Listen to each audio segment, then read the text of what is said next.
Welcome back to the channel where I do nothing right. Welcome back to the channel. Every NBA team thinks they're a trade away from glory.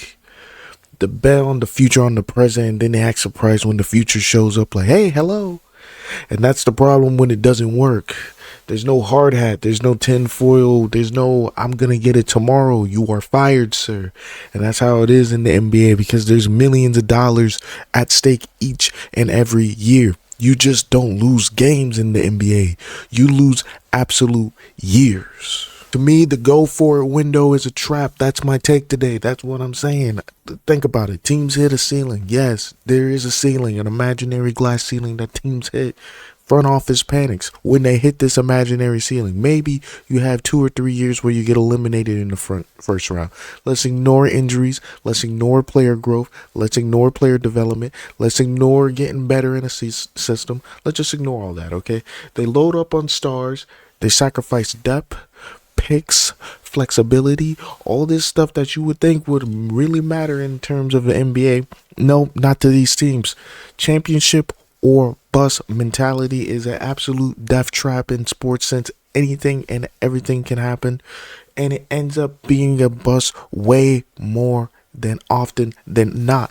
No risk it, no biscuit. It's a absolute trap.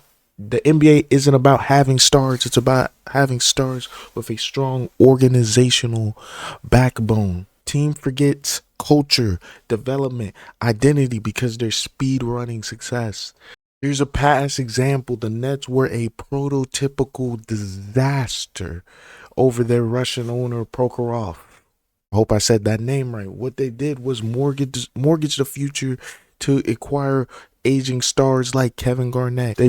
These guys are no doubt Hall of Fame talent. There was no patience, no chemistry, no development, no identity. This guy brought in people who actually believed in this made up reality where you get a championship with no chemistry.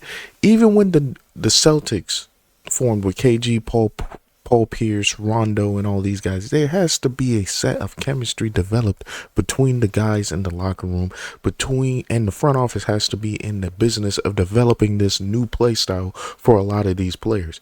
Take a Chris Bosh, for example, for the Miami Heat. This man was playing a completely different style from the Raptors. There has to be time put in. Yes, he's a professional, but there has to be time put in as a staff to say, hey, buddy, I know you've been a superstar in Toronto your whole life, but guess what?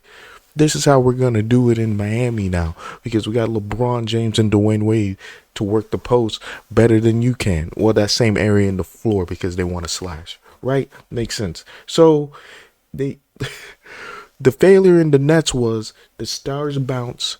The picks were gone. The teams were gutted. By the way, this is where you get a bizarre reality like Paul Pierce being on the Clippers. Years of mediocrity. They didn't just fail to win a ring.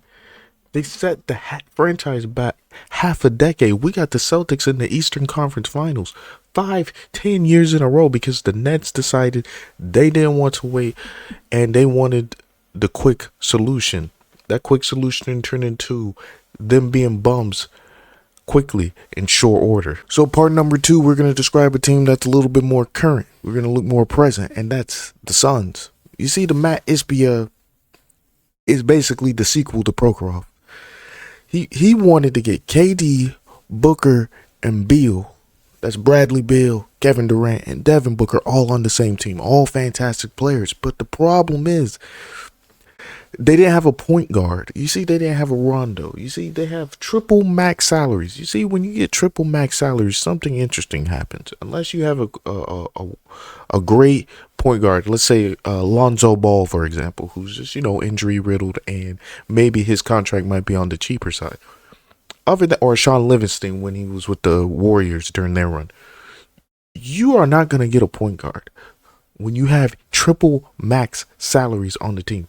Then you have to get Devin Booker, who's a great scorer in his own right, to play this position where he's not necessarily accustomed to.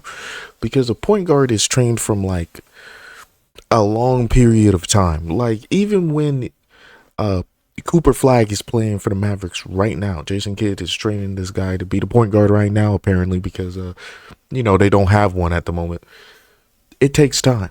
So time is something you don't have when you have three max salaries on the team. You're supposed to win right now. That thinking is a disconnect, right? So anyway, you drained all your assets, so you can't trade for another point guard. You have a coach. You just be like, oh man, must be a coaching problem because I'm the most genius. Our front office is just full of geniuses. We got three max guys on the team, and then you got like no contract. The people you have to get to fill out the contract is like Smush Parker levels of NBA talent, which it's not. It's they're still NBA talents, but they're not like great. You feel me? They had no depth, no flexibility, no identity, and worst of all, they had no future picks. The Suns aren't just bad today; they're just bad with no cheap way to get better tomorrow. They had to mortgage Kevin Durant, Devin Booker is, they're still Devin Booker, and Bradley Beal is somewhere on the Clippers, who's actually not even playing right now. I believe he might be somewhere else. I don't know. When you spend everything on star power, you better cash in immediately. Don't put your starting shooting guard on the job point guard training. Catch it in right now. James Harden became a point guard in Houston, and that took years to develop. Yes, he was good right out the gate because he's the shooting guard with the ball in his hand, but it took him years to orchestrate to the point where they were going to the Western Conference Finals against the Warriors, who were supposed to be the super team, right? Like, it took years for that to happen. And as for my final example, we'll be looking at the future example here, and that's the Dallas Mavericks, led by the Adelson Dumont family. Now, they got rid of their scapegoat already, which was Nico Harrison. So we're going to get right into the front offense impatience, because let's face it, if you got a guy who made that trade, I would rather keep him because he's obviously someone who's going to ride for you until the very end, apparently. Trading away foundational talent like Luka Doncic. Oh, man, who needs Luka Doncic, man? MVP candidate every year. You probably would have a few if a guy named Nikola Jokic didn't exist. So, and Giannis Antetokounmpo, probably like the two best players in the league. But hey, who cares about that? We want Anthony Davis because we need defense to win championships. In what league? In what league where defense wins championships? You must be thinking of the NFL, because in the NBA, superstars win championships. And freaking organizations that have know what they're doing. You have neither of them now. You're gonna lose. Tight cap on the future. The future's gone for Dallas. Don't even think about that. And let's talk about AD and Kyrie Irving, because both of these guys are fantastic players. Kyrie Irving got injured at Duke during his college season. AD has been getting injured his whole career, and one thing we know about injuries, if you get injured earlier in your career and it's not addressed properly, you will be compromised later in your career. And I don't like saying that because I love both of these players immensely. I grew up watching them, especially Kyrie Irving, but this is what you have on your roster now. Don't even talk to me about Cooper Flag. That was pure luck, or if you were conspiracy theories, pure shadow games to get Luka Doncic in LA. But that's besides the point. Injury vulnerabilities, like I just described, and no clear organizational philosophy. If you tell me what's the plan in Dallas right now, it's besides Jason Kidd making exasperated faces like, "Oh, come on, man, what happened?" I don't know. Dallas is constructing the team for the next 18 months when they had one for the last 10 years. I don't get why you would trade that in where your championship window is open as long as you have Luka Doncic, which LA's is right now, which they can screw that up because, LA has been screwing up organizational decisions since the Stone Age. But, well, since, God rest his soul, that charismatic owner passed. But it's the same trap. Stars, no depth, no identity, short time window. That is a recipe for you getting cooked. And that's what the Dallas Mavericks are about to be. Fresh, delicious Maverick.